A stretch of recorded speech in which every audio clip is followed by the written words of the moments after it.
Well, that's an excerpt rather of the President's Independence Day broadcast talking about the journey so far for the country. He says we've learned to manage our diversity and our differences as a country. So join us on the podium today to review some of these and other critical national issues. He's a politician who's been a member of the Congress of Progressive Change (CPC). He's been a member of People's Democratic Party as well, the PDP. Is a politician. Is now a chieftain of the New Nigeria People's Party (NNPP). I'm talking about Buba Galadima. Thank you so much for joining us on the podium. Good morning to you. Thank you very much. You're welcome. Yeah, great to have you, sir. And let me just quickly tell you that this is a panel discussion. So you are a guest. We have two panelists joining us on the conversation. They'll also be asking you questions as the conversation progresses. The first person I'll introduce on the panel is Professor Remi Ayede. He's a professor of political science in the University of Ibadan. Prof, good morning, sir. Hello, Prof. Yes, I can hear you. Good morning. Yes. Right. And then let me also welcome Barrister as well. Barrister Yomi Ogunlola is our second panelist on the show. Barrister, good morning, sir. Good morning. And let me seize the opportunity to welcome our most esteemed guest, Buba Galadima. It's so good having you with us. Thank you very much, Barrister, sir.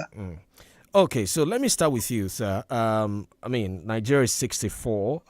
We've gone through a series of military coups, civil war, and other major challenges, like the president said in that excerpt I played. He says, other nations would have disintegrated if they went through the same thing that we did. What is your assessment of the journey so far for Nigeria after 64 years?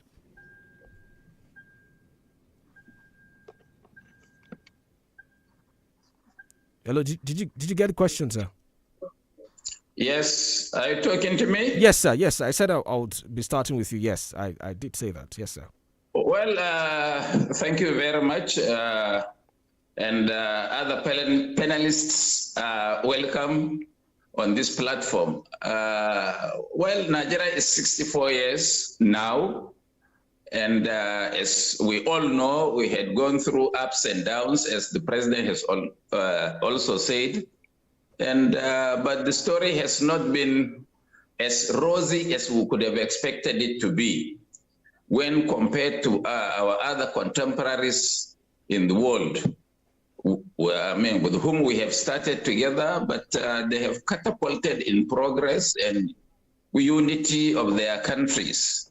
Today, we are still grappling with the issue of unity, the issue of development, the issue of corruption, the issue of non-compliance with the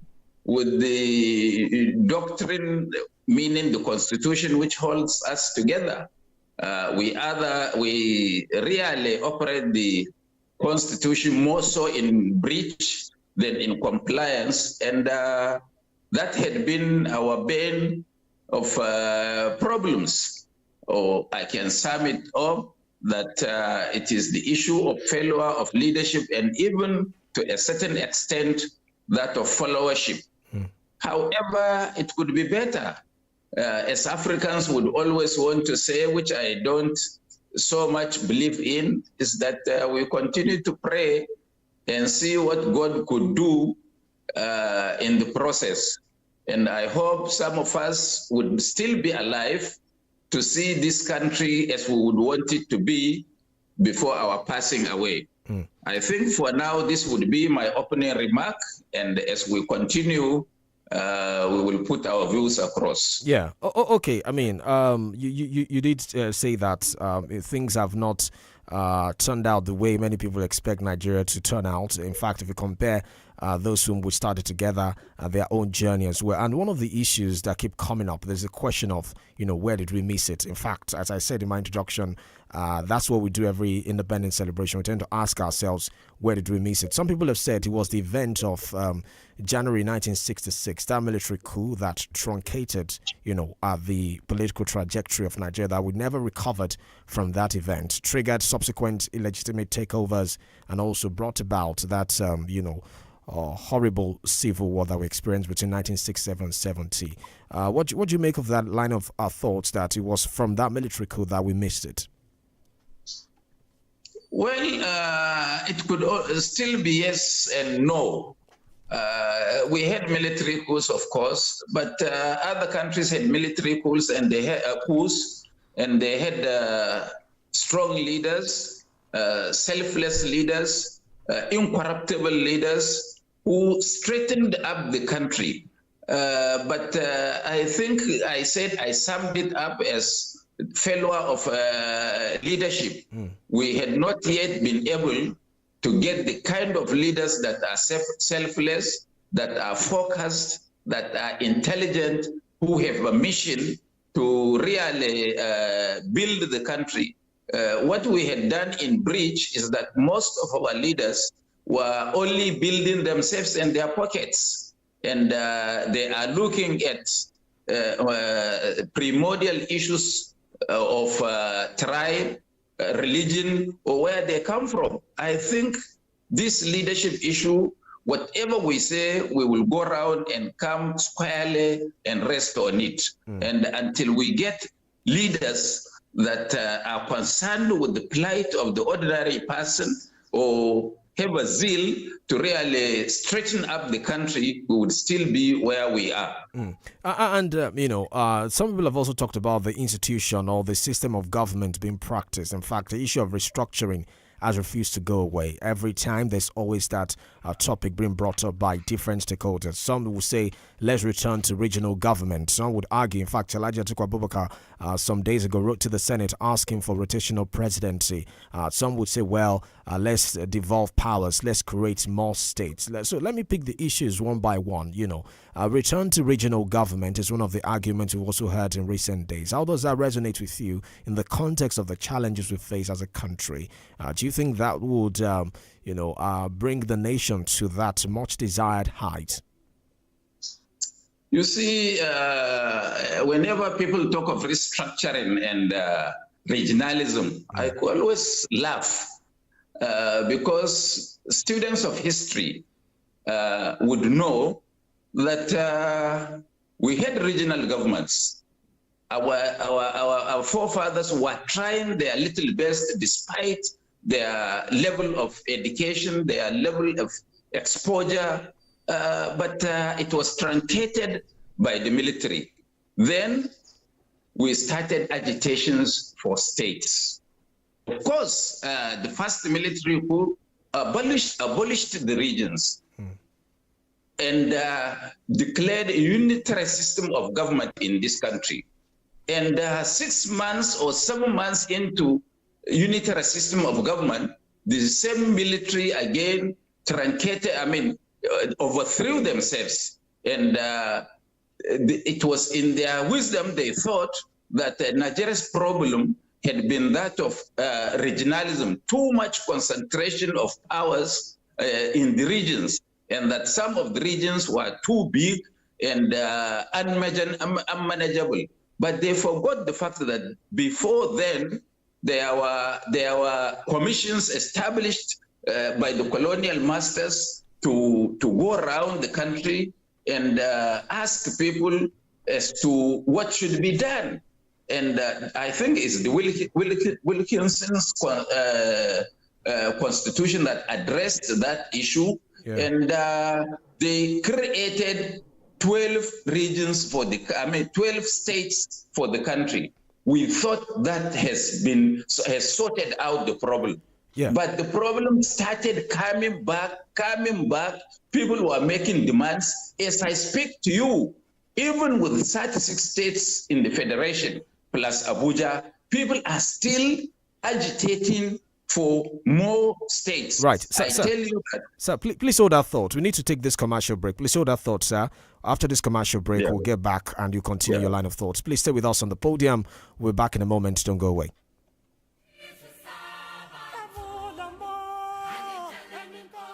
Feel better about your life. 32 FM, 94.9, the antidote to depression.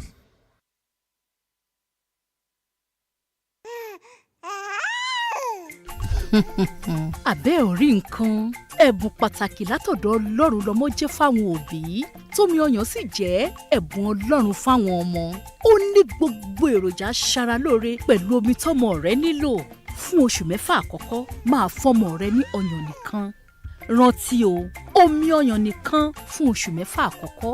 Ìkéde yìí wá láti àkọ́ṣeṣẹ́ INT'L iléeṣẹ́ tó ń mójútó ètò ìlera ìpínlẹ̀ Ọ̀yọ́.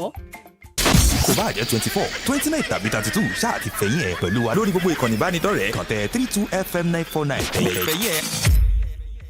lọ́kàn ẹni tó fẹ́ talé-talẹ̀ tàbí dúkìá míì tó ṣe pàtàkì sí oríṣiríṣi èrò ni ó gbọ́kàn rẹ̀ lójúnà àti rí dúkìá náà ta. báwo ni màá ṣe oníbàárà báwo ni ó ṣe pè mí ǹjẹ́ mo lè fọkàn tán abánitalẹ̀ yìí ṣé kí n tiẹ̀ polówó rẹ̀ lórí rédíò ni tàbí lórí ìtàkùn ayélujára níbo ni kí n ti bẹ̀rẹ̀ ta ló lè ràn mí lọ́wọ́ báwo ni wọn ò ṣe ní bọ́ sọ́wọ́ alágbèédá ṣó tiẹ̀ yẹ kí n gbé dúkìá ilé àtilẹ̀ yìí tà mo sì nílò owó láàrin ọjọ́ 7. ṣe sùúrù ọ̀rẹ́ wa irú dúkìá wo ni wọ́n fẹ́ tà ilé ni àbílẹ̀ tó sì fẹ́ kó lọ ní kíá kó dòwó iléeṣẹ́ rédíò 32 FM pẹ̀lú àjọṣepọ̀ Soft Sand Property ti gbé àǹfààní bàǹtàbàǹtà dé bí o bá ní ilé àbí ilẹ̀ tó fẹ́ tà lágbègbè tó dùn wò pẹ̀lú ìwé tó jiná máa bọ̀ wá sí 32 FM 94.9 Ìbàdàn ọ̀fẹ́ la bọ̀ polówó rẹ̀ tí yóò sì bàjẹ́ ní kíákíá ìfànlárẹ̀ o tẹ àtẹ̀ránṣẹ́ tàbí pé 091-6461-5000 àti 091-1555-0055. bẹ́ẹ̀ ló sì lè kàn sí www.softsandsproperty.com láti jẹ̀gbádùn àǹfààní yìí ìlànà àti àdéhùn wà o. Soft Sand òrùlé fún tẹrú tọmọ.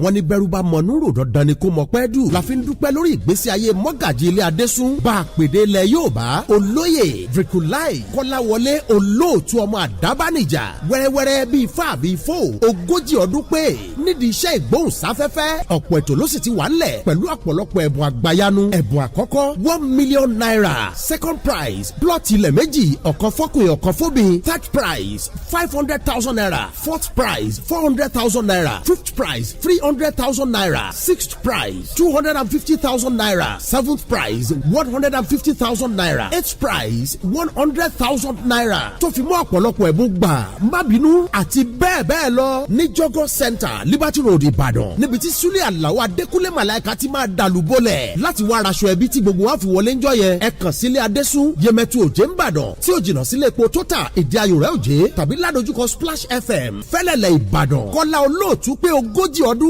nídìí iṣẹ́ ìgbóhùnsáfẹ́fẹ́ gbogbo wa lálọ́jọ́ ayọ̀. gbogbo Ìbàdàn ẹ kú àmójúbà wàdà kẹ́ríkẹ́rí o. ọ̀gá problem no dey finish. bí situation Nàìjíríà bá sojú kokoko o nílò Spartacus comedy láti fi pọ́ọ̀tì ẹ̀.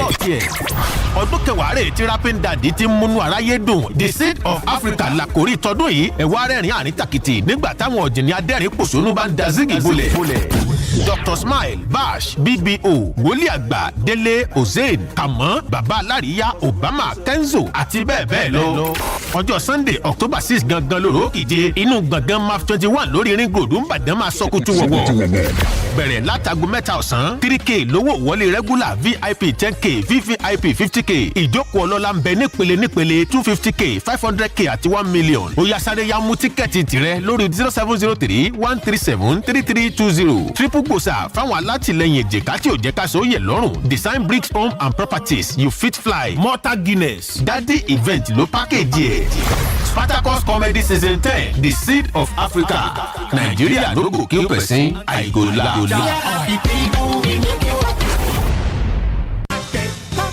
lójoojúmọ́ tà ń jí lójú ńlá sí i bẹ́ẹ̀ lọ́pọ̀ ń sún síwájú àti kanlé pẹ̀lú oríṣiríṣi òrùlé bíi páànù àbẹ́sítọ́ọ̀sì àti bẹ́ẹ̀ bẹ́ẹ̀ lọ lọ́tẹ̀ yìí Gerard láyé tún lò kì í gbó kì í tí kì í sì í sà kókòkò ní máa ń le tí ó sì máa dán sí lọ́dọọdún àmọ́ fún àwọn tó bá rojúlówó Gerard ní o ẹ̀yin tìlú Ìbàdàn àtàgbègbè rẹ̀ iléeṣẹ́ Bobla Jeva Roofing System ti kórùlé Gerard wọlé látòlédè New Zealand lóríṣiríṣi ló wà classic bond miliano roma single gbogbo ẹ̀ lówó tí kò fani lápò ya ni o tó sì tún ní warranty 50 years gbáko lórí ọkọ̀ wà tí ó bá yín kó dé sáìtì a sì ní àwọn akọ́ṣẹ́mọṣẹ́ tẹ́ máa install ẹ̀ fún yín aluminium roofing sheet tún wà lọ́dọ̀ wa ní bíbà fún àwọn èèyàn tó bá nílò rẹ̀ bẹ́ẹ̀ bá ti wá ń bọ̀ lọ́fíìsì wa ẹ yẹra fún àwọn aláròbọ̀ tí ń dúró lẹ́gbẹ̀ẹ́ títì ẹ mọ̀ jẹ́ dá yín dúró ẹ wọlé sí iléeṣẹ́ Bobla Jeva Roofing System Nigeria Limited ní block 4 shop 4 Merit International Plaza Adetunji Shopping Complex opposite Just Rise Àkóbọ̀ Road Ìbàdàn 0803-237-6974 àti 0915-468-0937. ẹ̀yin olólùfẹ́ ìkànnì fẹ̀yìn ẹ̀ ṣe dáadáa lẹ́wà ǹjẹ́ ẹ ti gbọ́ àbẹ́ ẹ ti já sí wípé àwọn ètò tuntun ń bọ̀ wá fún yín láti jàǹfààní níkànnì adẹ́rìn-pòṣónú 32 FM 94.9 ẹ ti béèrè fún a sì ṣetán láti fi fún yín gẹ́gẹ́ bí ìbéèrè yín àti ṣàfikún àsìkò tá a fi ń gbóhùn sáfẹ́fẹ́ pẹ̀lú àfikún wákàtí 3 lójoojúmọ́ ọjọ́ kìíní oṣù kẹwàá ọdún yìí la ó bẹ̀rẹ̀ láàrin aago 1 òru sí 3 àdájí ní gbogbo ọjọ́ ajé sí ọjọ́ Sunday ẹ gbádùn àwọn ètò náà gẹ́gẹ́ bẹ́ẹ̀ tí ń gbádùn wa látẹ̀yìnwá àgbé wọn kalẹ̀ fún ìgbáládùn yín ẹ fi sọ́kàn ẹ mọ́ gbàgbé ẹ kú ojú lọ́nà o. You're listening to 32 FM 94.9. When the people became silent, the government became oppressive. It's time to lend your voice to politics. On 32 FM 94.9. Welcome back. The Podium on 32 FM 94.9. In case you're just joining us, our guest this morning is Buba Galadima. Is a politician and the chieftain of the NNPP. We've been, talking about the state of the nation, Nigeria's 64 issues of restructuring, conversation around return to regional government as well. Mr. Buba Galadima, thank you for staying with us. Before we went on that commercial break, you were talking about the need for people to understand history, that it's not like we've not had this regional government before, but people began to agitate for more states. So I'd like you to finish that line of thought, sir.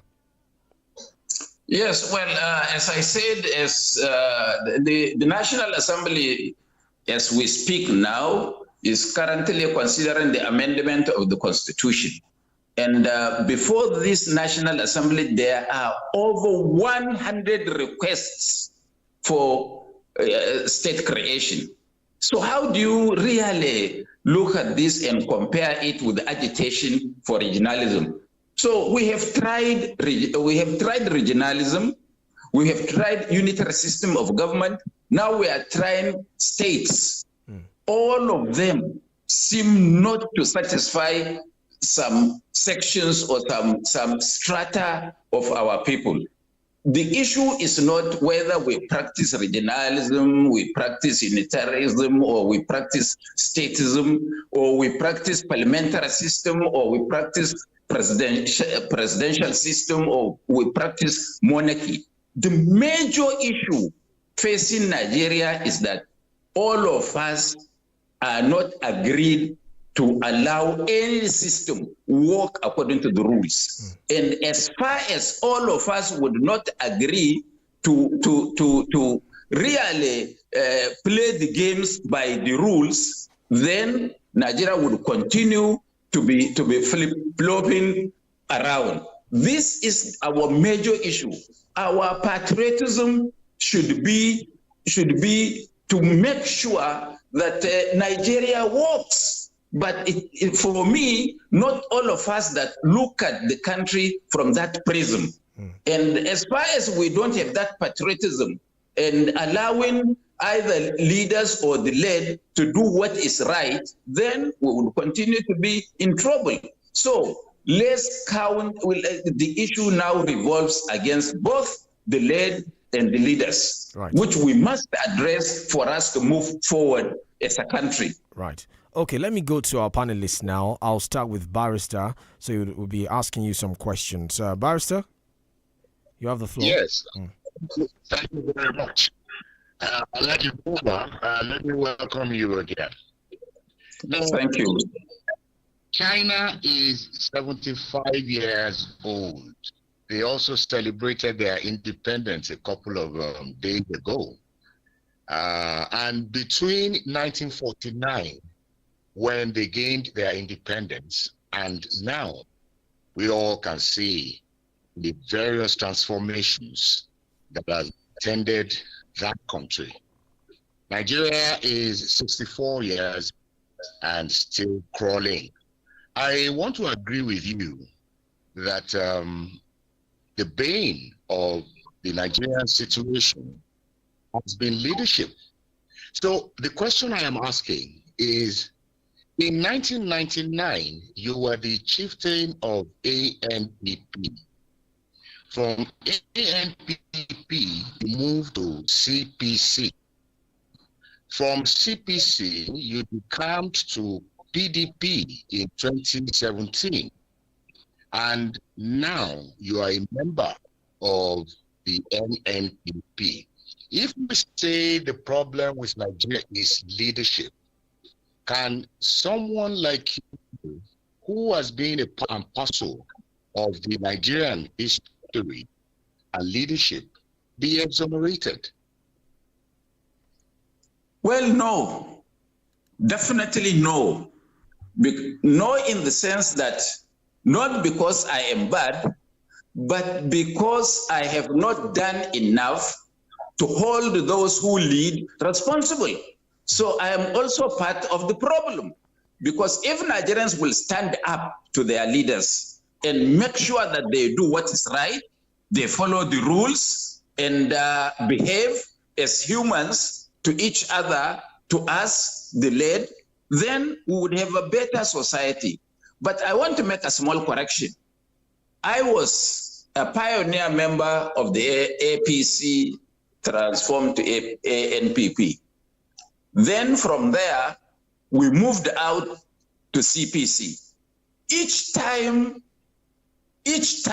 I move out from one political party to the other, it's not for a search for greener pastures, but it is on the basis of principles that we disagree, because we feel that where we are, the leadership is doing what is right.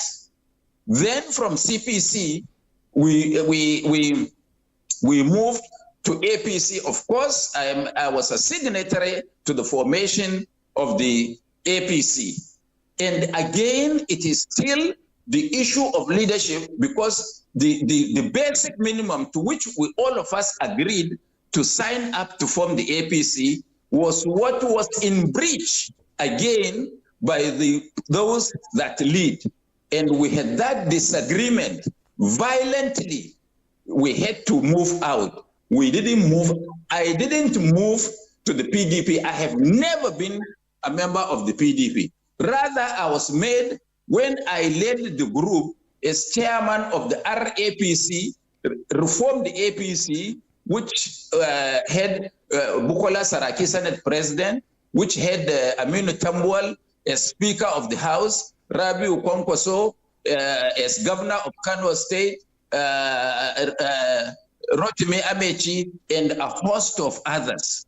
Then we had this alliance with the PDP because we thought that any Nigerian from any part of the country could have performed better than Buhari, because when we were in the APC with Buhari as leader, I personally was so disappointed, because I was instrumental to Buhari's joining politics, and I stayed with him through thick and thin for about 13 years.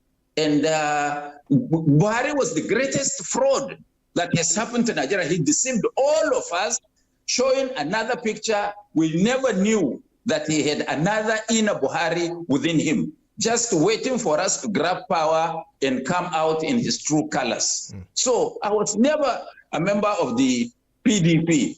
So this issue now of, again, we had to leave the PDP again, because they refused us internal democracy, and we had fought tooth and nail to straighten up things, which did not happen. So we now moved over to take over the NNPP, which we are managing despite the destabilization acts of the federal government, which refused any political party to grow. And I can see these traits of dictatorship in this country. Unless we stand up, this government is trying to kill democracy. They will try to establish one-party state for the country.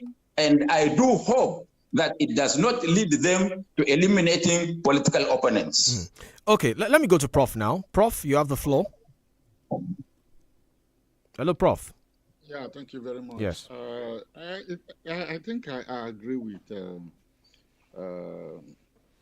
Galadima that our problem is leadership. But what is curious about it is that it seems that there's a tradition of politics that first originated from the north that is spreading down south. Now, there are facts and there are also interpretations, so you should bear with me with my interpretation. It may be right or wrong. I actually want his opinion. And the interpretation I've given it is this idea of politics being the beginning and the end of all. Previously, it is said that politics is the only game in northern Nigeria, and that they put everything into it.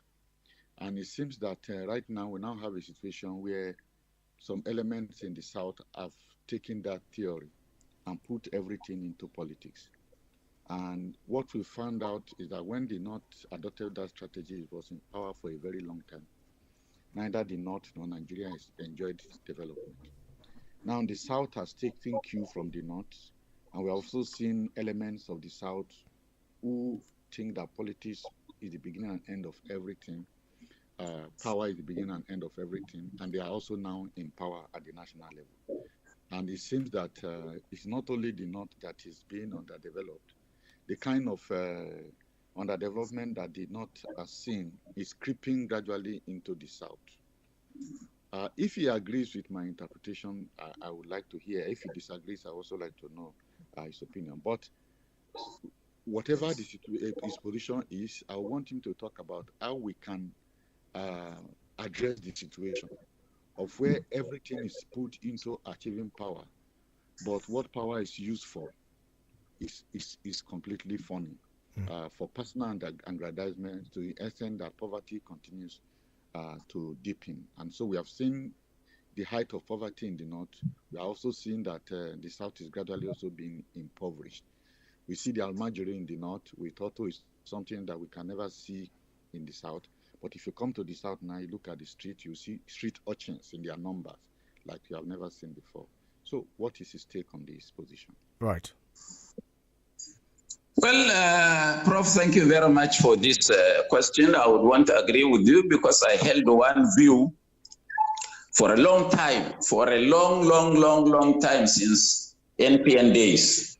And I had accused most of our leaders from this part of the country that they have no other business except politics.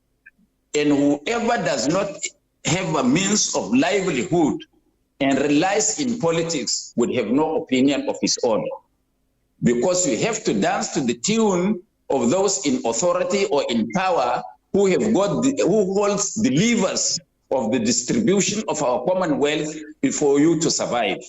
This is why me, as I speak to you now, I can never visit a government office because nobody could assist me. So right from the beginning, as an engineer, I saw that from NPN to date, I saw that I can apply for a job to build a skyscraper in Ibadan. But those in authority may deny me that job despite my qualification as a certified engineer and give it to a woman that is frying akara. It is just like that. So I had to even abandon my construction business and join the farming unless you are able to stop God from giving me rain to fertile my farm, I will survive and I can eat. And I am satisfied with the little that I have for myself and for my family. And let me say, quite frankly, that I had seen or I had sat on the Commonwealth of Nigerians. As a young engineer in 1975 during NYSC, I was managing 300 million naira, an equivalent of above 500 million US dollars. And I never put my hand into that money. I left. I was also during the MPN a chairman of Nigerian ranches, a joint project between Nigeria and Brazil, which had a paid share capital of 500 million US dollars. And that money was even intact, never touched until when the military came in 1983 and seized it. Of course, I was Maiduguri area engineer in charge of all engineering projects in the old Borno state, which is now Yobe and Borno, electrical, mechanical, civil, all. And I was Maiduguri town engineer, the first person to start dual carriage way in a major town in northern Nigeria, Sakashim Ibrahim Road. So I was also, of course, a director of Federal Polytechnic. I was a director, Delta Steel Company. I was director, Ajakuta Steel Company. Then when we were there in Ajakuta was the largest single project taken by the government of the day during General Ibrahim Badamasi Babangida. In fact, more money was spent on Ajakuta than even Abuja that time. Of course, I was director of 2 banks in this country. I was director of an insurance company. And to crown it all, I was Director General of the National Maritime Authority. I want to say that if any Nigerian held those, most Nigerians, if they hold one of those, in fact, I didn't say more, but if any Nigerian holds one of those very important positions, they would have been living in mansions. I want to tell you that as I speak to you today in the heart of Abuja, I live in a 2-bedroom house. How many Nigerians would hold those positions and do that? Politically, I held several positions, national secretaries of political parties, members of the board of trustees of most of the parties, member of the National Executive Committee of political parties. But it depends on the person. Now, all of us in this part of the country, especially northern Nigeria, none of the people of my age has got any profession or any business or even a farm to which he can rely and say his mind. This is the pain of some of us in this part of the country. And as Prof, you have said, it is now creeping into the South, because I see the South then as people industrious, people who are innovative, people who try to make a living on their own. Politics is only a part-time, but for us here, politics is all. So with this kind of issues, but I still believe that it is leadership that will always shape the path for the people, which all the leaders that we elect, they are busy amassing wealth, they are busy building their pocket rather than building the community or building the country. Right. So this is our own problem. Okay, yeah. You mentioned leadership a couple of times. You also talked about Nigeria. You expressed your concern that Nigeria might be tilting towards dictatorship, a one-party state under this government. So the question is, first of all, people have expressed the concern that without opposition parties coming together they cannot effectively, be successful in their bid to, wrestle power from the current administration. That's in the next election cycle. People have suggested coalition between the NNPP, Labour Party, and the PDP. There's also conversation around Rabiu Kwankwaso, who was your candidate in the NNPP candidate in the 2023 election, and Peter Obi of Labour Party as well. So I just want you to talk to us about the possibility of those two individuals coming together. Is this something that the NNPP is exploring? Because there's a video in which Rabiu Kwankwaso spoke in Hausa language, and it's been interpreted by some people to mean that he's open to deputizing Peter Obi, but only if certain conditions are met. Can you talk to us about that, the possibility of that happening? Is it something that the party is exploring? Well, I never heard Kwankwaso spoke in Hausa indicating or trying to say maybe he can deputize for anybody. Of course, it is my belief that unless we come together and resolutely flock together, it will be very difficult for us to wrest power from these people that are on now. And it is simple. We have to come together as one political party, or we have to come together as patriotic Nigerians and make sure that the votes of the people count. Unless there is a free and fair election, even if we come together, we will never remove these people because they hold the levers of power, meaning security is in their hands. They also direct what INEC does. So we had seen this happen in Edo. If you had followed what the elections in Edo, at about 1 o'clock on Saturday, the PDP was leading comfortably with over 60,000 votes until they started manufacturing votes from the northern part of Edo, which had now came in to tilt the balance. And when that was happening, Obaseki, despite his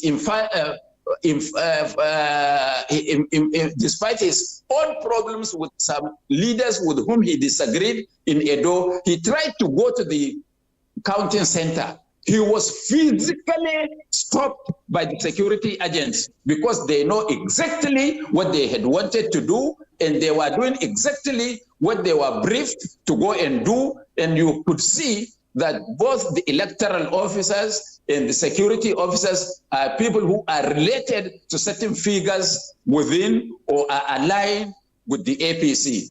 This, what had happened in Edo, could be replicated in 2027 unless we come and make sure that the electoral system is forced to do what they are supposed to do. And it is very, very simple. We can do this. Let's hold all these elections within the same day. It is possible. Babangida had done it. It was very, very successful. And in the course of the processes of the election, we use technology to accredit people from 8 o'clock to 1 o'clock, and then we go on break for the electoral body to tell Nigerians that in Oyo State, 2 million people have been accredited to vote. In Yobe State, 1 million people have been accredited to vote. Then by 2, we start voting up to 6 o'clock. We sort out the numbers according to the positions. Hello. It appears we've lost connection with you. Hello, can you hear us? Oh, the base we've lost connection. Okay. Yes, I think we missed. We lost connection with you for like 2 seconds there. We lost connection with you. Yes, somebody tried to interfere. All right then. Go ahead. Continue, sir. So if we count the votes and any vote is more than what has been announced as accredited, it is nullified. If we can force this you know that every elected leader will sit up to do what is right, or else he's voted out. They are doing this with impunity because they believe that nobody can checkmate them. And we don't have a judiciary. Now, another major issue is that the judiciary has been compromised from top to bottom. How can a Supreme Court make a judgment that elections must be into local governments must be done within the next 90 days? And somebody is preparing for election. One judge at a high court level will be bribed to give an order stopping an election. That judge should be dismissed the following day by the National Judicial Council. But because he's dancing the rhythm of those in authority, that judge can be promoted to Court of Appeal or even to Supreme Court judge. We must hold our leaders responsible. This is why I said it is not only the leaders that have a problem, that we, even the led, have got our own laxity, such that they can do whatever they want and escape without being challenged. Right. So, and challenging those in authority has got a sacrifice. It has got a price which we have to pay. Okay. So if we want a good Nigeria, we must make that sacrifice to make the system work, and make it work not on primordial sentiment of religion, tribe, ethnicity, or section, or where one comes from, or even because of his education.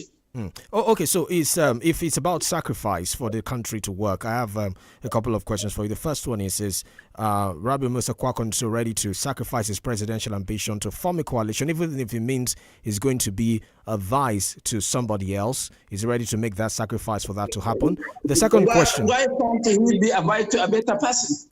If we all agree, we judge that person is better than him, why not? Okay, out of the possible coalitions available right now. But I want to tell you something. Yes. Kwankwaso can be a vice to somebody better than him, but he cannot be a vice to somebody on the basis of where that person comes from, or what is his religion, or what is his tribe. That is out of the question. Yeah, there are those who believe that Peter Obi has a more national appeal than Rabiu Kwankwaso. They say Rabiu Kwankwaso's influence is just within Kano State and a few states in the north. That's why they're advancing the argument. That is what you think. Kano is not just. That is 5 million registered voters. It's not just. And it's not Kano. What Kwankwaso lacks is money. Not appeal, and he's the best. Why, you should ask me, why are you following Rabiu Musa Kwankwaso? Okay, why are you following him? Listen. Yes. Why not Peter Obi? Why not Atiku? Or why not Bola Tinubu, who are even closer to me than him? That is the question that should be asked, and every Nigerian should ask himself. And we've said many things about him. He stands out to be the best in all ramifications than all the ones I mentioned. So he's the best out of all of them. So that means that if he's the best right now, and you're exploring, yes. Because I have a reason.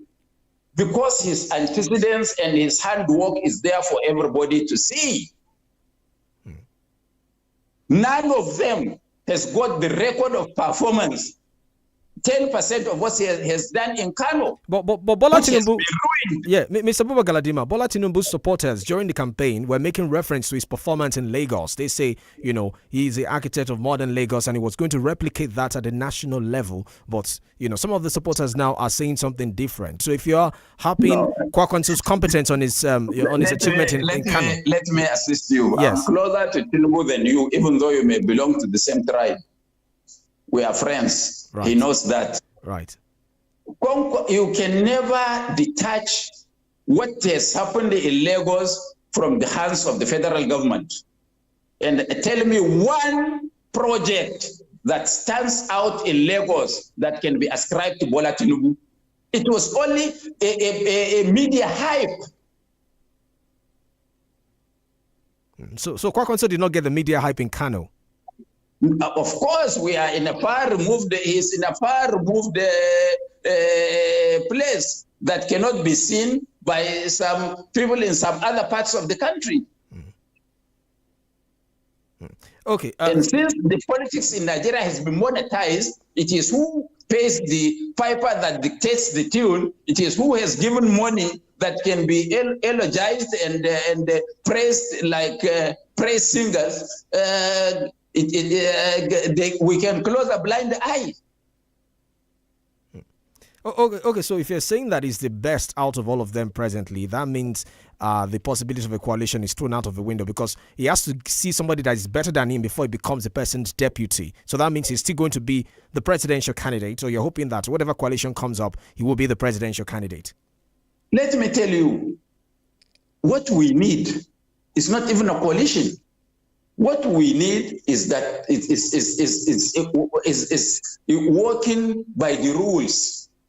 If the rules are perfectly followed and it throws out a good or a bad person as leader, it means we can use the same system later and throw him out. And once we do this 1, 2, 3 times, the whole country will be straightened up, and by a good leadership, people who have track records of performance can emerge. Right. But because now, whether somebody is good or he's bad, once he grabs power, you have no way of removing him. That's the problem we are facing. Right. Let me go to Barrister now. Barrister, you have the floor. Yes. Thank you very much. Alhaji Buba. Yes, sir. Please permit me to take you back to the issue of INEC. I know you said 1 or 2 things about the body earlier. Now, in 2010, you accused INEC of having lost the will to be truly independent. And in 2019, perhaps in consolidating on your position on INEC, you announced Atiku won the election even before INEC announced results. You were arrested then. Now, we have the report of Justice Wade on electoral reforms, which for so long we have come. Only recently, too, the Inter-Parties Advisory Committee, IPAC, made some recommendation on reforming INEC. The INEC is the foundation upon which our democracy ought to be built. If INEC is this faulty as majority of Nigerians appear to suggest, what should we do about INEC and the future of democracy in Nigeria? Are we to just fold our hands and watch things go the way they are going? Well, for me, I would rather put all my energy in reforming the electoral system and adherence to it when it is done. Thank God, I don't know where you are coming from, whether you are from Oyo or any part of Southwest or any part of Nigeria. I don't know, Barrister, forgive me. But you are, at least you are speaking from Ibadan, I presume. Yes. Ibadan elects an Oba, and in the last 5 years, they have done that 1, 2, maybe 3 times. In our own system, without written laws, an Oba emerges in Ibadan with less rancor, because they know what the culture is, they know what the system is, and once the Oba passes away, they start the process and somebody emerges at the end of the tunnel. But in Nigeria, number 4 person in an election became number 1. We had seen it with our own eyes, Korokoro. None of us raised an eyebrow. And the person who did that one is now the Chief Justice of Nigeria. Can you try to imagine what will happen to us in 2027? Can you? So, getting a good leader in 2027 will start from now as we are speaking. And all hands must be on deck to make sure that we don't need to go to the judiciary to interpret or to tell us who won or who didn't win. That it should be apparent to all of us that whoever is announced as the winner of any election at any level, that really we would agree that he deserves to win, irrespective of whether he is your enemy or he is your friend. All of them that are jostling for political, for the presidency of this country, know me and I know them as persons. So they are my friends. But that would not stop me and close my eyes if what is happening or what has happened to throw them to those positions is not correct. But I am alone. My voice is in the wilderness. There aren't Nigerians that can make a sacrifice to join hands with people like us to speak the truth, irrespective of who is the focal point. So, sir, let's start with it is not reform. Let's change the mind of the people that what is good is for all of us, and what is bad will affect all of us, and that we must walk in unity, because nobody will come from Jupiter to make Nigeria function or to make Nigeria work or to make Nigeria develop, except those of us who are living here. That even the Oyibos are trying, because they keep on telling us, oh, please look this way or look this way. But our interest overrides public interest. We must change our attitude. Unless we, the followers, change, it will be very difficult to hold our leaders responsible. It doesn't matter which type of reform we have on the ground. Right. Of course, I said in 2019 that Atiku won that election. And I still hold that view because I was in a position to know.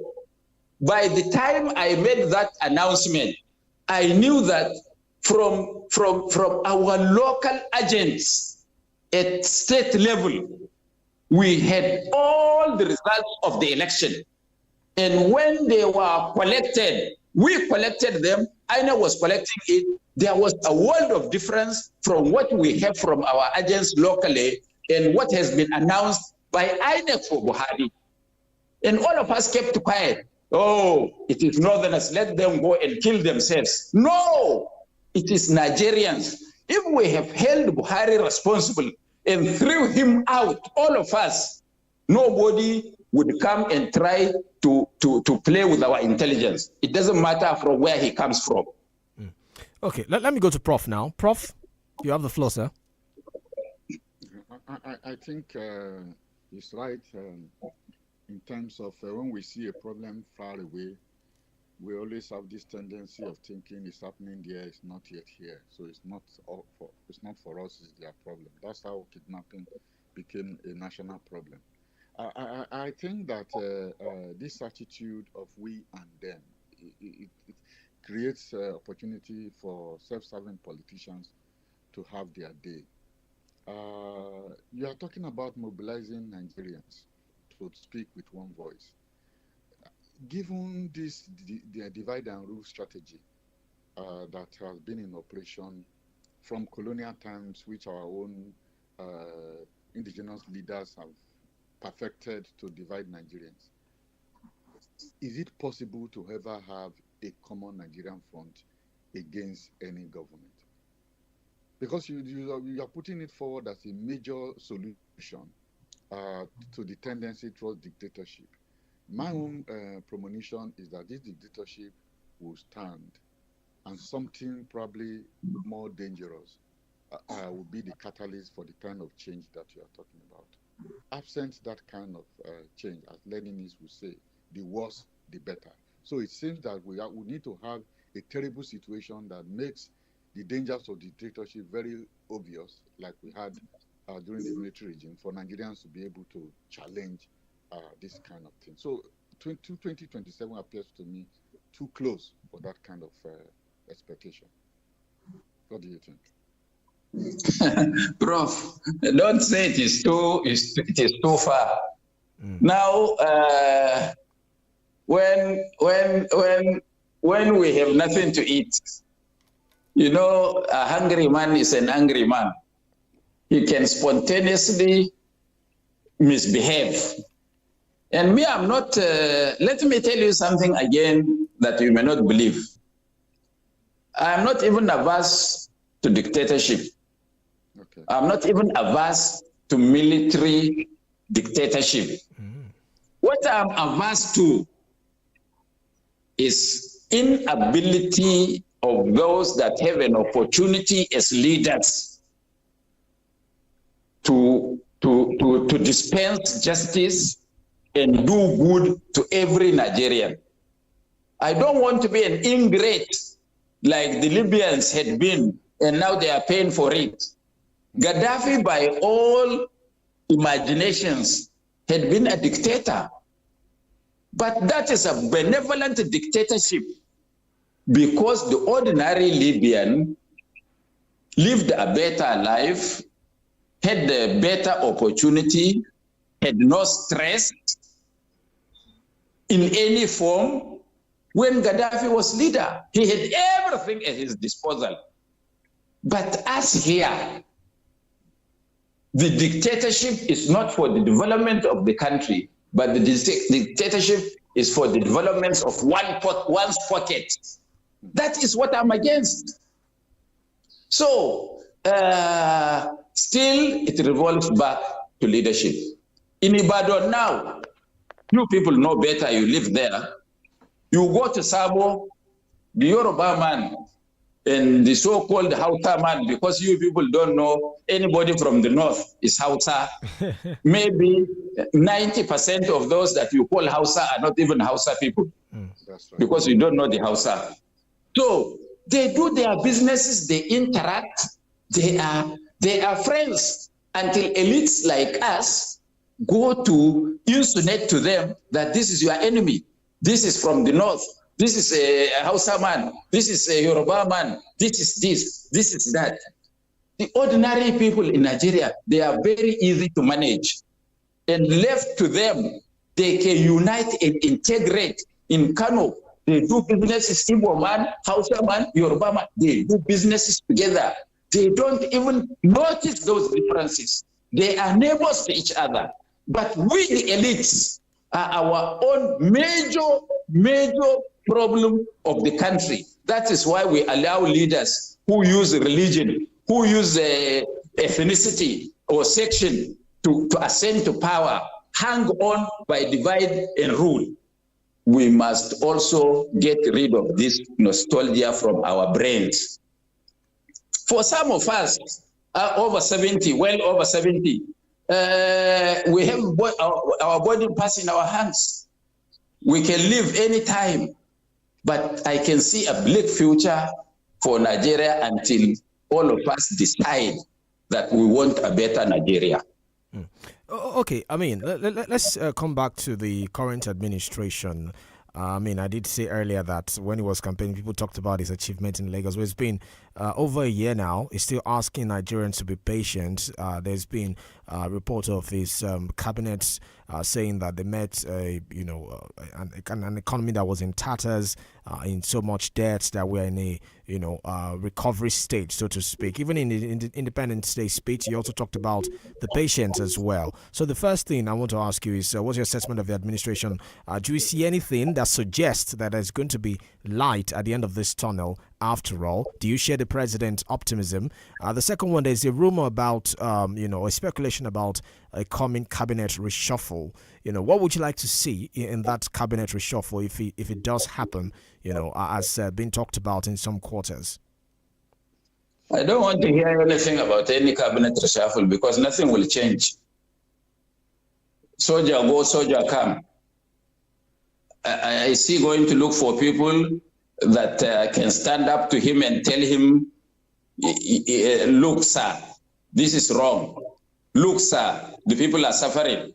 Everybody goes there to sing the chorus. You are the best. You are the Messiah. You are the Muhammad. You are the Jesus. You are this. So nothing will change, please. Forget about cabinet reshuffle. If the president likes, let him bring his children to be members of the cabinet. It doesn't matter to me if they can perform and make Nigeria better. That is one. On the other issue, look, this country, we've got a lot to do. We've got a lot to do. Now, the son of ordinary person may not even go to school by the time Bola Ahmed Tinubu finishes with us, because he is likely to make sure that you have to pay to go to school. People who cannot feed, how can he pay for his children to go to school? And going to school is not a privilege, it is a right. Because when people don't go to school and learn what to do, and they all become jobless, they will one day all overwhelm us or overwhelm you people. I may not be here, and make sure that they make life difficult for you. Meaning that if your neighbor doesn't eat, make sure that you will not also sleep. So these are issues confronting our country. And we are behaving the ostrich, hiding our head, burying our head, and leaving the entire body outside. We are just penny wise, shilling foolish. I think this is what we are doing. We shouldn't think that when we steal public money, that is all, and that we are off the grid of poverty. You have to have peace. Look, go to Sudan. Go to Sudan. There is nobody in the whole of Khartoum. That town used to house over 8 million people. No human being, not even soldiers. You think it cannot happen in Nigeria? Please, our leaders should be careful. Yeah, the president keeps saying that, he understands the pain, that this is just a temporary pain, that the results will soon come. He says, he had to take inevitable decisions like floating of the Naira, subsidy removal. Those are the things he says constantly when he speaks to Nigerians, that they should just be patient with him. You see, leaders must lead by example.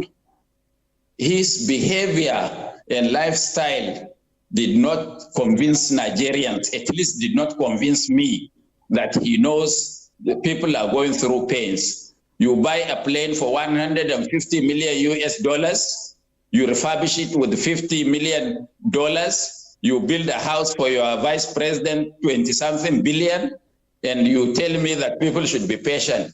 If you are hungry, how can you be patient?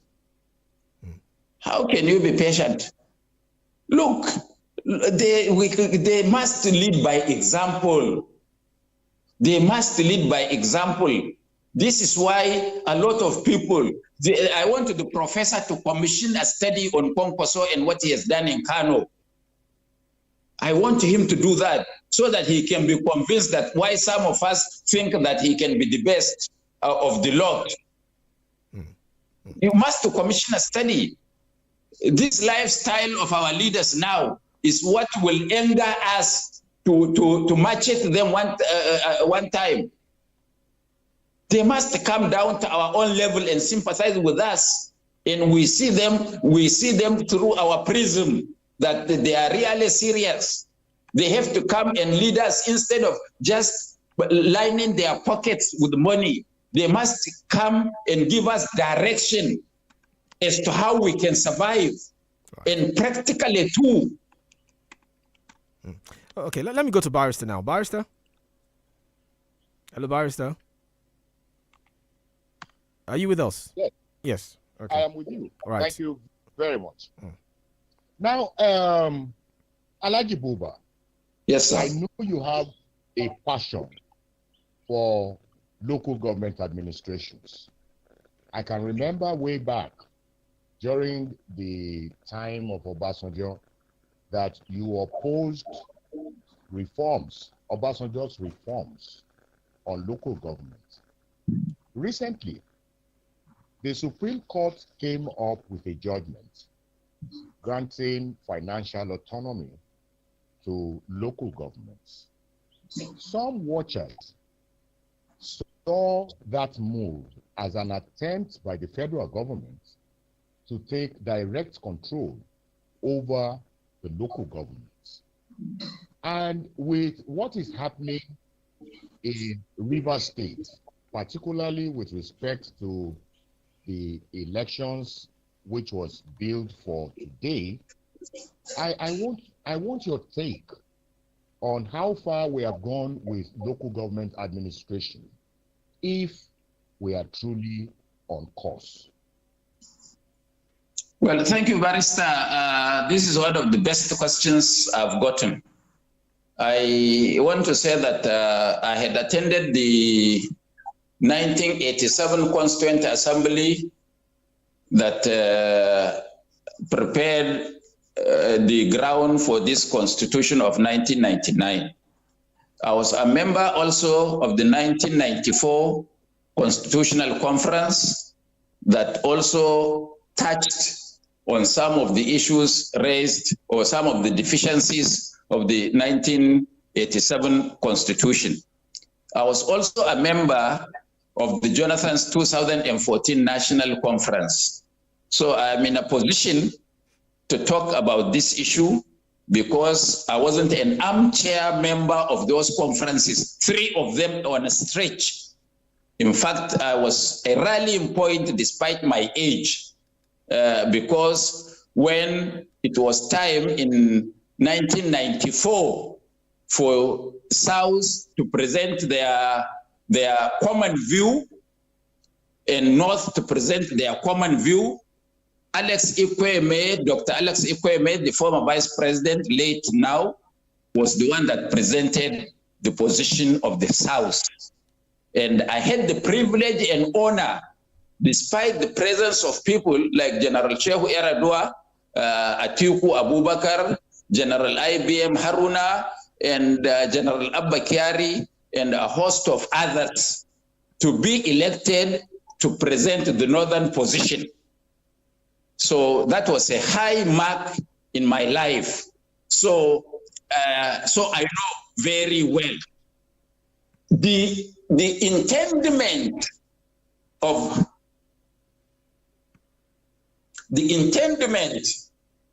that section of the Constitution was subverted by during General Sani Abacha, by a military lawyer who later became Defense Minister, General Magashi. He was a lawyer, and when he was asked by the Armed Forces Ruling Council to look at the Constitution and suggest amendments, he brought a clause. Because what a lot of people do not understand is that there were 2 issues on the local government district. There is a federation account which seeks every month based on the law of sharing to distribute money to the federal government, to the state governments, and to local governments. And that money was supposed to go to them directly. And there is also a state revenue, what do you call it? Allocation. Revenue account by the state. That one, all the internally generated revenue is put into that fund, and then the House of Assembly promulgates an act of how to share that money. So the man juggled up the two. How can you divide money at Abuja for a local government in Oyo, and then it is now brought back from the local government and put into another fund, into another account for it to be redistributed? No, it is the money generated from the state that is being divided at state level, not the money that has been divided at federal level. That was the problem that we had. But the Supreme Court was also wrong in that judgment, because they were wrong in the sense that it is a constitutional amendment. If they interpret that, look, this is the intendment of the framers of the Constitution, they will now send it to the legislature to rectify and straighten up that section of the Constitution, not for them to unilaterally rule and then you go ahead. Now, why is it that the local government is a third tier of a government? This is an issue that has been debated from 1978 for the 1979 Constitution, and during the 1987 Constituent Assembly. There are states. I'm not talking maybe Southwest. You are monolithic. You are monolithic states that speak one language, the same culture, maybe to a certain extent the same religion. But in some parts of this country, in one local government, let's take Goza local government, they have 88 linguistic tribes that don't even understand each other. And they are a minority in Borno State. So it will be difficult for them, however good that person is from Goza, to become the governor of Borno State. So it was in our own opinion that you create a local government for them, you give them some measure of small autonomy such that they can manage their own local affairs without interference. And it is this lack of autonomy for local government that has led us to our present state of insecurity across the country, because we allow governors across the state to pilfer the local government funds and give the local government pittance. So, and this is why I am of the opinion that instead of having 1/5 at Ibadan as governor, managing all the resources of Oyo, let's distribute the money to local government so that they manage their, instead of one, we may have, how many local governments in Oyo? 30 or over 30? 33. Let's have 35s. Because once you take the money to the local governments, there is chairman, there is deputy chairman, there is secretary, there might be a minimum of 10 councillors, there is this, there is that. At least the money is distributed to a larger group of people rather than one man sitting in government house in Oyo chopping the money. This is my view. I may be wrong. So these are issues that we have to look at them dispassionately. We need local government reform. I know some people will now come and say, no. This is not true federalism. This is not this. There is nothing like true federalism. It is the federalism that you ascribe to yourself that becomes true. It is not what somebody wants. True. Let's do structuring. No, let's structure our mind to do what is right. If we are leaders, we lead well. If we are followers, we follow well and hold the leaders accountable. That should be our focus. Right. In case you're just joining us, it's the Podium on 32 FM 94.9. Our guest is Buba Galadima, is a politician and chief of the NNPP. We've been talking about the state of the nation, issues of restructuring, conversation around, why we are still where we are as a nation, even after 64 years of independence. We'll take another commercial break. When we get back, we'll continue the conversation. We'll also be getting your thoughts and reaction. Remember, we're live on Facebook, 32FM 949 Fenya. Drop your comments there you can also watch us live there as well. Later on, we'll be taking your calls and reaction as well. We'll be back in a moment. Do stay with us.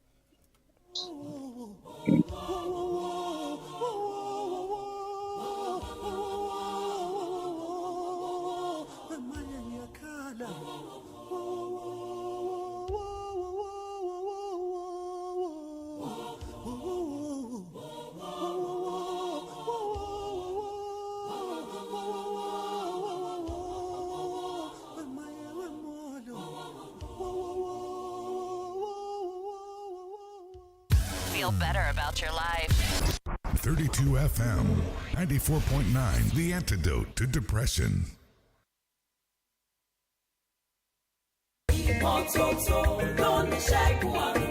Láti dènà àrùn ìgbẹ́ gbuuru àti àrùn mìíràn, pàápàá nínú àwọn ọmọdé, fọ ọwọ́ rẹ pẹ̀lú ọṣẹ àtomi tó ń dà ṣooro. Ní pàtàkì jùlọ, tó o bá lo ilé ìgbọ̀nsẹ̀ tán lẹ́yìn tó bá ti ṣàǹdí fọ́mọ tán kó o tó ṣe oúnjẹ ọmọ rẹ tàbí kó o tó fún un lóúnjẹ. Àti pé tí ọmọ rẹ bá ní àìsàn ìgbẹ́ gbuuru, fún un ní oògùn oníwóró zinc lẹ́ẹ̀kan lójúmọ́ àti ORS ní wákàtí mẹ́rin tàbí kí ẹ máa fún díẹ̀díẹ̀ nínú ife. Èyí á jẹ́ kọ́mọ rẹ lè ní ìdápadà omi ara àtokun. Bákan náà, yọjú sílé iṣẹ́ ètò ìlera tó bá súnmọ́ ọ jùlọ láti gba ìtọ́jú fọ́mọ tó ní àìsàn ìgbẹ́ gbuuru. Ìkéde yìí wá láti àkànṣe iṣẹ́ INT'L, iléeṣẹ́ tó ń mójútó ètò ìlera ìpínlẹ̀ Ọ̀yọ́. Hello, how are you today? Have you heard? Some nights I stay up, cashing in my paddle. Have you been informed that there are new programs for you to enjoy on your laughter station 32 FM 94.9? You asked for it, and we did it. We have now extended our broadcast time by an additional 3 hours. So, from the 1st of October 2024, time 1 a.m. to 3 a.m., Mondays through Sundays, you will enjoy various contents tailored specifically to make your listening experience richer. Keep it in mind. Make it a date. Mark your calendars. Let's keep the fun rolling.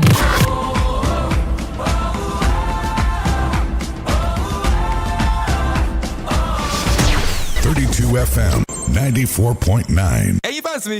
It's okay. ẹ lọ sórí gbogbo ìkànnì ìbánidọ́rẹ̀ẹ́ ní 32 FM 949 fẹ̀yìn ẹ̀ àsáfù. It's okay. ṣé ilé ni dúkìá tó fẹ́ tàbí ilẹ̀ tó sì wọ́ láti polówó rẹ̀ lórí rédíò láì ṣe wàhálà kankan? Gbọ́ mi, ìwọ gan-an ni àǹfààní bàǹtàbàǹtà yìí wà fún. Ìkànnì yín tẹ́ fẹ́ bí ojú ni 32 FM 94.9 Ìbàdàn àti iléeṣẹ́ atalẹ́talẹ̀ tó lóókọrin láwùjọ Soft Sands Property lójúmọ̀ gbé àǹfààní tí ò wọ́pọ̀ yìí kalẹ̀. Kì í ṣeré o, à ń fi àsìkò yìí ké sí ẹni fẹ́ talẹ́talẹ̀ pẹ̀lú ìwé tó múnádóko láti wá polówó rẹ̀ lọ́fẹ̀ẹ́ ká sì bá ta lórí rédíò ní kíá. Ẹ̀rí pé yìí pọ̀, àǹfààní àti bá yín ta ilé àbí ilẹ̀ yín lórí rédíò ní kíá láìla yín lóògùn kankan. Ẹ̀yẹn sá ti kàn sí wa. Ojú ọgán ni dúkìá yín ó jẹ́ títà fún àtẹ̀ránṣẹ́ àbí ìpè. 091-6461-5000 àti 091-1555-0055. Tàbí www.softsandsproperty.com láti jẹ́ alábàápín àǹfààní yìí. Àdéhùn àti àsọtẹ́lẹ̀ wà o. Soft Sand, òrùlé fún tẹrú tọmọ. Now every pikin right all over the world to get better education. Now him make the Global Partnership for Education with the support of World Bank shook hands together to see say they reduce out of school pikin for we society as they join hand with Ministry for Education, Science plus Technology for we Oyo State with the project wey dem call Better Education Service Delivery, additional funding, transforming education system for we state. Now e dey important for we parents plus guardians to support these projects as you go land your pikin for any government school across we state as to reduce out of school pikin well. Education na the best legacy you fit give your pikin. This message na from the Global Partnership for Education together with Ministry for Education, Science plus Technology for we Oyo State.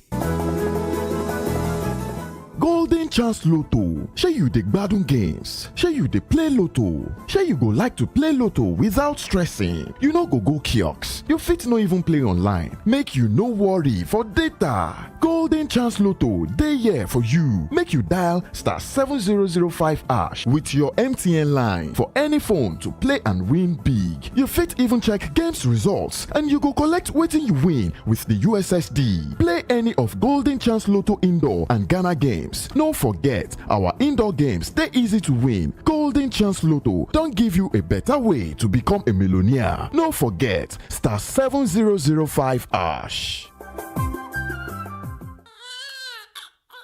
ọmọ ti dé ọmọ tuntun jòjòló òkú oríire má jáfara o gbọ́dọ̀ sọmọ lẹ́nu láàrin wákàtí kan àkọ́kọ́ tọmọ délé ayé láti fún un ní àkọ́kọ́ sí omi ọyàn aláwọ̀ òféèfé yẹn tí wọ́n ń pè ní colostrum. àkọ́kọ́ sí omi ọyàn colostrum yìí ní gbogbo èròjà pàtàkì tọmọ rẹ nílò láti bẹ̀rẹ̀ ìlera pípé ó sì ń ṣèrànlọ́wọ́ láti dènà àrùn fọ́mọ rẹ. rántí o fọ́mọ rẹ lọ́yàn láàrin wákàtí kan àkọ́kọ́ tó o bímọ. ìkéde yìí wá láti àkọ́ṣeṣẹ́ INT'L iléeṣẹ́ tó ń mójútó ètò ìlera ìpínlẹ̀ Ọ̀yọ́. Stay tuned to 32 FM 94.9. Welcome back, 32 FM 94.9. The program is The Podium. Our guest is Buba Galadima. Thank you for staying with us. Remember, we're live on Facebook, 32 FM 949 Fenye. Okay, so you've talked about the need for, welcome back to the show, by the way. You've talked about the need for Nigerians to come together and speak to one voice, hold the government accountable. Some say we saw that in the recent End Bad Governance protest and the follow-up that happened in October as well. What's your assessment of this protest in the context of Nigerians being able to organize themselves and speak with one voice against the hardship and the issues going on in the country? Well, thank you very much again. Everybody is most welcomed again on the platform. On the issue of that protest, yes, at least one thing came out of it, that the problems of deprivation affects every Nigerian. And that's why from north to south, from east to west, our young men and women came out to show their anger of the situation the country finds itself. And I commend them for that unity. I urge them to keep that unity because it looks as if now people are thinking beyond regional, ethnic, and religious boundaries. When issues are on the table, they look at the issues rather than the faces of those who table the issues. But I was also disappointed in two groups of people, our traditional rulers and our clergy. During that protest, they vehemently came out to persuade the organizers of that protest to drop the idea. And if they dropped that idea of voicing their anger on what is happening, could the leaders, could the traditional rulers and the clergy, could they have spoken to the government to listen? The answer is yes, no. Capital no. Two, I was also disappointed in the government because they know for sure that they are the architects of our own problem. They misapply our resources. Because I want to tell you with authority that if a nation has 100 naira, if Nigeria has 100 naira, that 85 naira out of the is pilfered and not put into the benefit of the people. Less than 15% go to the people. 85% go to the privileged few imposition. They squander our resources and misapplying it. There is no way that what we have cannot really service our activities. We have enough, more than enough. In fact, we have more than enough that we can save and even help our neighbors in other African countries. The leaders should be told that protest is an inalienable right of citizens, and that the security agencies should be told in clear terms that they are not there to kill and maim and arrest citizens who have come out to voice their anger or opinion on situations in the country peacefully. Is it not a disgrace what the IG had done yesterday in Rivers? Is it not a disgrace? Why? No wonder that they have to add 3 more additional years for him to midwife the 2027 election. That has gone now from yesterday. Every right-thinking Nigerian should know that we are in trouble with this IG in 2027. We should know that. That is why he was trying to arrest Ajuro for what is it? For sponsoring terrorism. Ajuro, leader of the labor union, sponsoring terrorism. And some of the things are laughable. And we all sit back and say, oh, it is Ajuro, not us. Well, maybe after speaking to the 94.9 FM, I can be visited, because the signs are there that dictatorship is creeping into the country. We should better wake up now, and address it before it is too late, right, or there will be no 2027 election. Right. Let me go to Prof. Prof? Yeah, thank you very much. We've been talking about politics. We have already talked about the economy tangentially. But at the heart of the problem that we have in Nigeria is the inability to wake up the economy. And from blaming Emefiele, blaming the Buhari government, and then removing subsidy and claiming that this government is implementing reform. I want to know if Galadima has any idea about the blueprint that is informing the management of the economy by this government. Because you talk about hunger, and hunger is biting. Is there hope that this government will competently run this economy and take us to a better situation before 2027?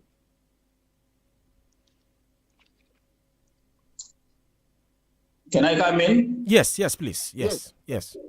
Thank you very much.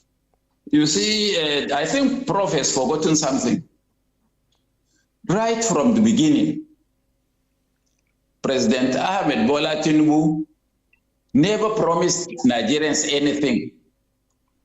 He was only dancing on the podium, and he refused to be pinned down in a presidential debate where we could be asked specific questions, and so that he could be expected to say what he wants to do on this or on that. He evaded that one cleverly, and I can now see his reason. Because had he appeared on any debate, we could have hold him to his words. He didn't. But we went and voted for him. So we have to pay the price. I don't blame him. I blame Nigerians.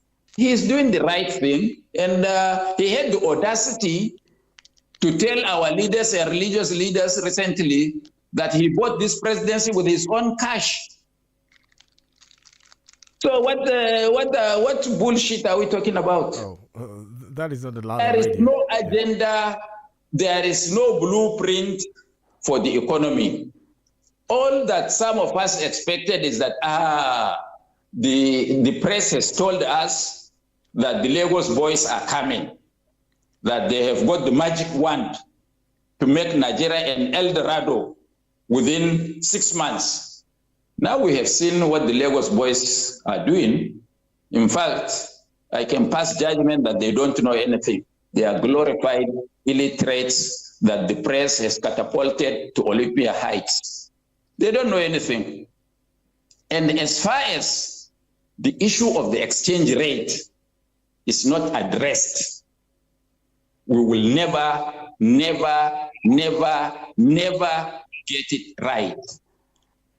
And the issue of the exchange rate cannot be addressed because we are being dictated to from outside. Those people are interested in breaking the economy of Nigeria so that we become beggars. There is no blueprint. Some people are talking about Japa, that people exit to other places to look for greener pastures. Let me say, let the prof and the barrister correct me. If had Kwankwaso become president, we will deliberately train more Nigerians, educate more Nigerians, and export them to other countries so that we can have another window of having foreign exchange. And we will do that based on what India had done. In the 60s and 70s, when we were growing up, there were Indian teachers all over northern Nigeria. In fact, some of those Indians, somebody with a master's degree, does not even know how to ride a bicycle. We have seen them, let alone drive a car. But what India did was to use the remittances, because India was so poor that they don't produce even food, that in the morning at those times, that there are vehicles, town council vehicles, that go around to pick dead bodies killed by hunger in those states, in India. So they judiciously used money from remittances from their overseas people, and they developed science and technology, developed IT and medical sciences, that today we go to India in droves for medical treatment. That Indian visa is now 1 million naira. Can you believe that? 1 million naira to get a visa to go to India. That today, 85% of the chief executives of conglomerates across the world are Indians. So it's because our leaders don't think. If you judiciously manage what you have, let me tell you, only God knows where Nigeria could have been by now. We may be the Brazil of Africa, or the Malaysia or Southeast Asia, or the Indonesia of the Far East. Right. But us, all of us have no time for addressing the issues of the ordinary person. We are only concerned with how much do we get. And the rules are broken into pieces, that we have our friends. And now, I want you to go to ministries and find out whether there are, again, contractors, apart from Lebanese and Israelis. The ordinary Nigerian has forgotten what is contract. So how do we develop? We can't. We don't learn that our infrastructure are built by foreigners. It means they know our secret. They have... Look, I cry for Nigeria. I'm sorry. All right. You can join the conversation by dropping your comment on Facebook, 32FM 949 Fenye, or you can call 0705 5000 949, 0829 7000 949, 0906 2000 949. Those are the numbers to call to be a part of a conversation as we wrap up in a couple of minutes. Let me go to Barrister now while we wait for calls and reaction. Barrister? Yes, thank you very much, Toba. I actually have two questions for Alhaji Buba.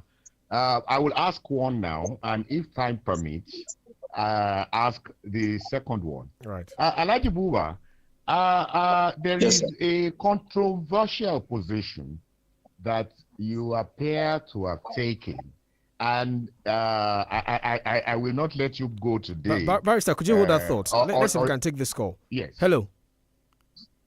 Good morning. Good morning. Yeah, sorry, there's something I really want to chip in. Okay. I've been listening to the guests. Comments of the guests, and I have not had the Oh, you're breaking. You're breaking, sir. Hello? Are you hearing me? Yes. Okay, go ahead now. Your name, sir? I said I've not had to cover the case of Nnamdi Kanu because from what he has been saying, automatically, there must be need to. Oh, I'm afraid we can't hear you. Please call us back. Barrister, go ahead. Yes, thank you very much. So, Alhaji Buba, I want to take you back to this highly controversial position that you appear to have taken in the past. You said Abacha did not loot. You claimed he was the best president ever. But from the great beyond, Abacha's loots, in quotes, Abacha's loots, in quotes, have been coming back from foreign countries where they were logged in accounts traced to Abacha. With these revelations and these evidence coming from the foreign lands in terms of returned loots, are you still holding that position, sir? Right. Please hold that thought, sir. Let's take this call. Hello. Good morning. Good morning. Your name, where are you calling from? Are you hearing me now? Yes, I can hear your name, sir. Yeah, my name is Ifena. Okay. Hello. Yes, go ahead, please. I said I've been listening to the conversation for the past 1 hour, and I've not had the Alhaji Galadima talked about the case of Nnamdi Kanu. I don't know what is even going on. The Southeast presently is a ghost of itself because of this Nnamdi Kanu's case. The few of us that still believe in one Nigeria, we have been victims of that insecurity. I speak to you presently as a victim of insecurity because I was kidnapped and shot because of this Nnamdi Kanu's case. And this woman has said that if he's being given pardon, that he will try all his possible best to see that this returns in the Southeast. And by what he's being charged for, other people that have said what things, but they were never picked. Why is this case so different like this?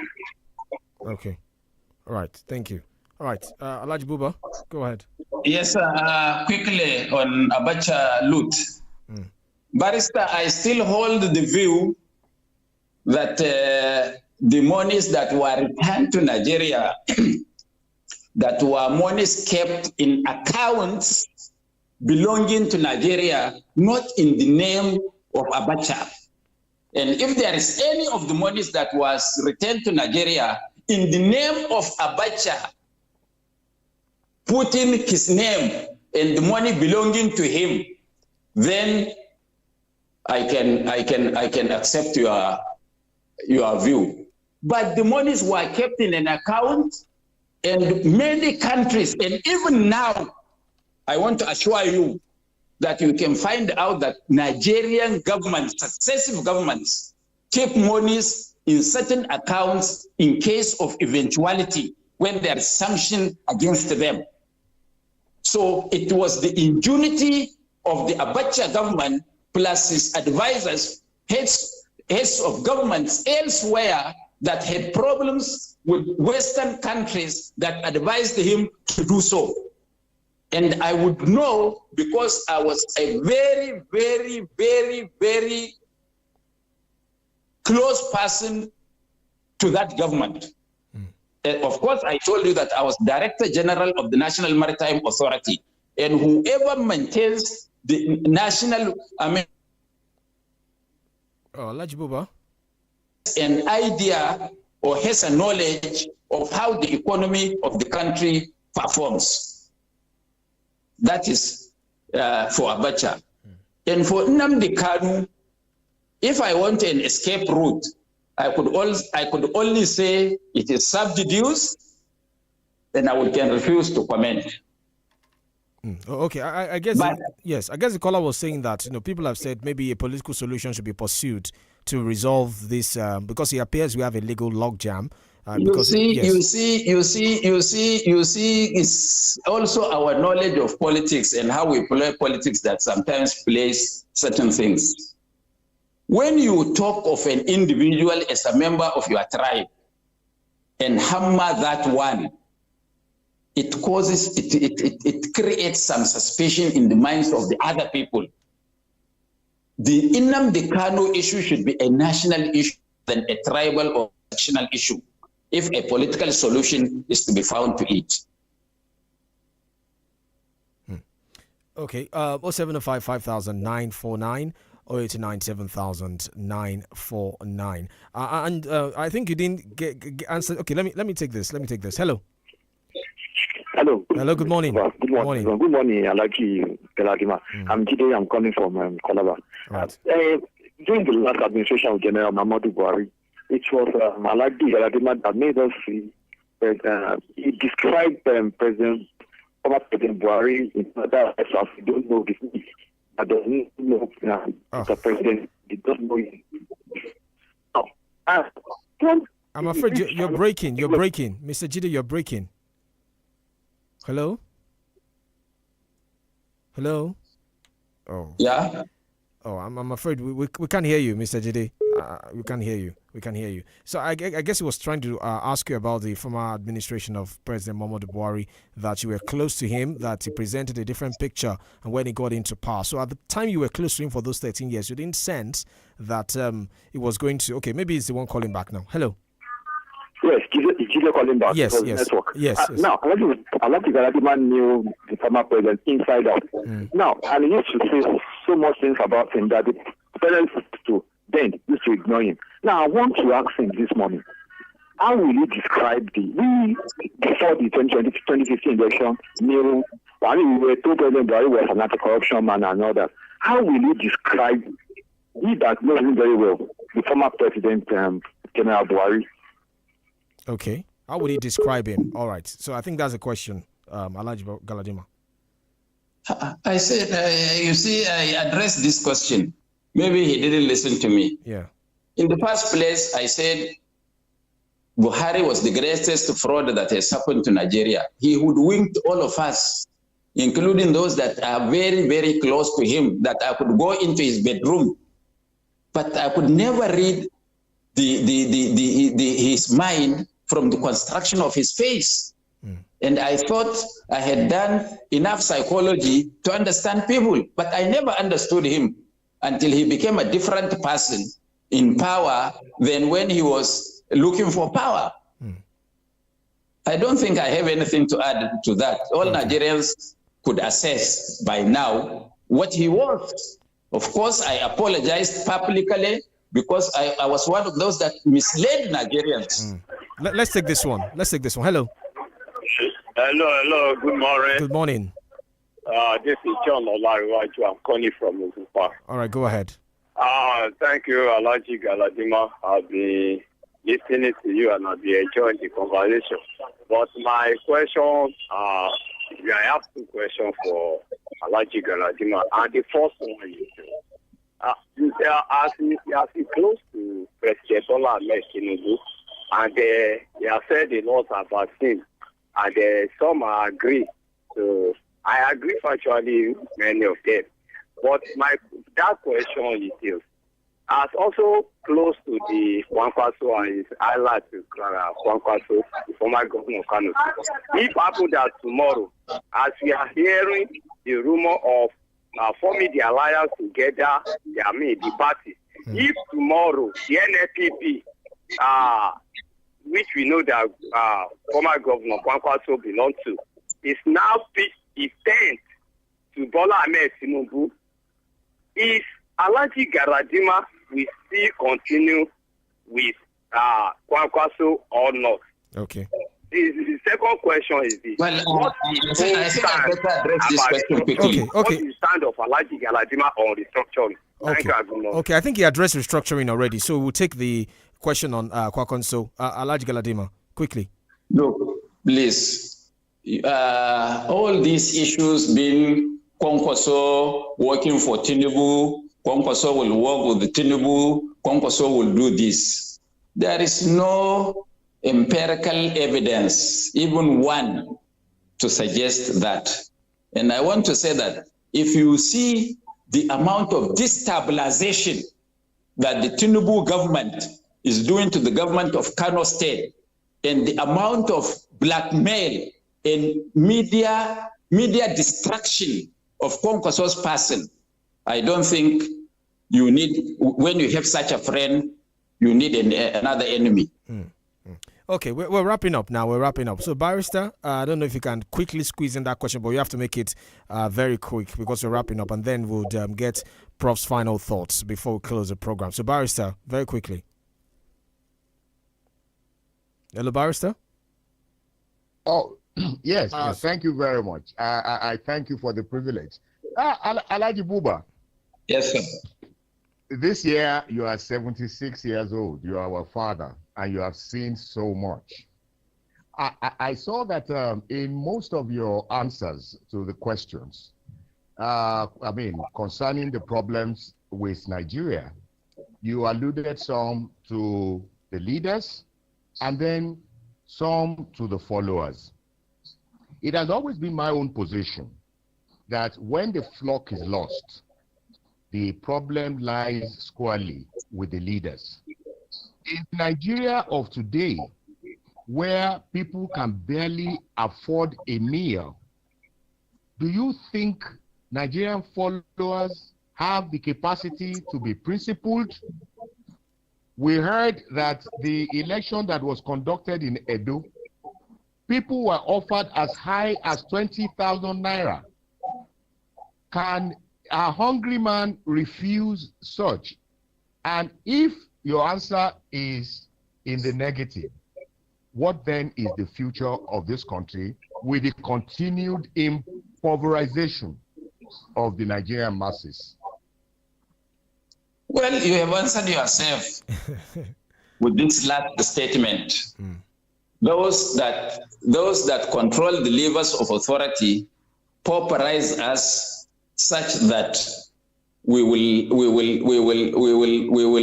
behave like the chicken that was held by Joseph Stalin in the Soviet Duma. You remember that chicken? Yes. Oh, very well, yes. Very well, Alhaji. Very well. So you have already answered that question. Right. But I would have wanted to ask you another question. Has anybody that was given that 20,000 voted to the contrary and he was arrested? No. Why don't you people, the masses, take the money and vote otherwise? What can they do? Okay, let's go to Prof and get his final thoughts as well. Prof, I'd like to give you a task that you should commission a study on Kwankwaso's government in Kano. So I hope you'll be doing that, Prof, as we wrap up. Yeah, I've actually tried to do some internet search about Kwankwaso's achievement. Yeah. Many evaluations that were done by media houses as he approached the 2023 presidential election. I think it's something interesting to do. I just want to agree with Galadima that if we know that those in government take our money and they want to buy our votes, we should collect the money and vote according to our conscience. I think that would be a solution to vote buying, because it's extremely very difficult for security agencies to police vote buying. I think it's been a pleasure discussing with Galadima. I hope that he will come back again, because I think there are very, very important issues that I would like to ask him as a senior citizen coming from that part of the country. It's been a pleasure, sir. Right. Barrister, final thought? Oh, Alaji, it's been wonderful having you on board. And I know that the people out there must have enjoyed your contribution so far. Thank you very much for honoring our invitation. Right. Thank you so much, Alhaji Galadima, for being on the podium today. I would also want to thank you for giving me this platform, and also thank the other co-panelists for this incisive discussion. And it is a big privilege for me, and I hope I will have the opportunity again for us to share our views. Certainly. Thank you so much, sir, for being a part of the conversation. We appreciate you. Thank you. Thank you. Thank you. Much. Right. Barrister and Prof, thank you so much. But Prof, I just want to get your take very quickly on, because we've let Alhaji Galadima go now. It's just us on the conversation. What he said about not being averse to dictatorship. I think we've had conversation around benevolent dictatorship before. What's your take on that, really? Because it's something that some people have expressed, especially if you look at what is playing out in the Sahel region, the military coups, and the kind of acceptance it got, in those countries. Well, I believe in freedom, but as much as I believe in freedom, I think that it's only those who are empowered that enjoys freedom. So to that extent, and what scientific research has also shown is that neither democracy nor dictatorship has a preserve to economic development and growth. There are dictators who have transformed their countries. There are democracies who have also failed their countries. So in terms of scientifically speaking, there's no preference. But I think my own preference would be empowerment of people, and then freedom that enables them to really enjoy life. Whether it's dictatorship, whether it's democracy, for me, it's a lost road. Right.